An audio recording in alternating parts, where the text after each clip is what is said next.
કામગીરી। અદાણી ગ્રુપ દ્વારા દિવ્યાંગોને સ્વરોજગારીના સાધન અને ઇલેક્ટ્રિક વ્હીલચેર અર્પણ કરી।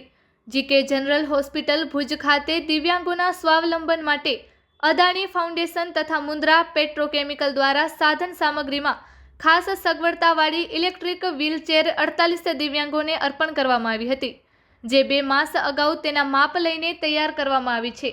32 દિવ્યાંગોને તેમની આવડત પ્રમાણે રોજગારી ઊભી કરી શકે તે માટે તેમણે સિલાઈ મશીન, હાથલારી, પશુપાલન કીટ, કેબિન, હાર્મોનિયમ, પ્રિન્ટર વગેરે આપવામાં આવેલ, જેનાથી તેઓ પોતાની રોજગારી મજબૂત કરી શકે। આ સાધનો તેઓને ગુજરાત રાજ્યના દિવ્યાંગો માટેના commissioner Shri Vijay Rajput, અદાણીના Laxminarayan, GK general હોસ્પિટલના ડીન બાલાજી પિલ્લઈ તથા નરેન્દ્ર હિરાણી તેમજ ફાઉન્ડેશનના પંક્તિબેન શાહના વરદ હસ્તે સાધન અર્પણ કરવામાં આવેલ।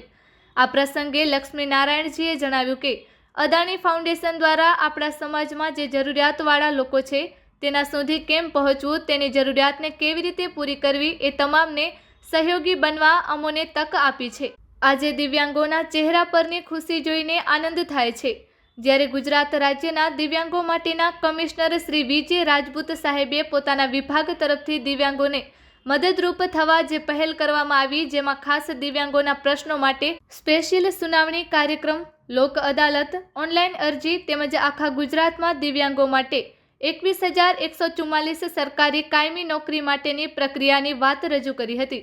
આ સાથે તાજેતરમાં અદાણી જૂથના ચેરમેન ગૌતમભાઈના પુત્ર જીતભાઈ અદાણીના લગ્ન પ્રસંગે ગુજરાતની 500 દિવ્યાંગ દીકરીઓ કે જેમના ગત વર્ષમાં લગ્ન થયા હોય તેમને મંગલ સેવા યોજના નિયમ પ્રમાણે 10 લાખ રૂપિયાની ફિક્સ ડિપોઝિટ કરવાની પ્રક્રિયા ચાલુ છે। તે પૈકી કચ્છની 25 દીકરીઓને અદાણી ફાઉન્ડેશન દ્વારા મંગલ સેવા યોજનાનો લાભ મળેલ।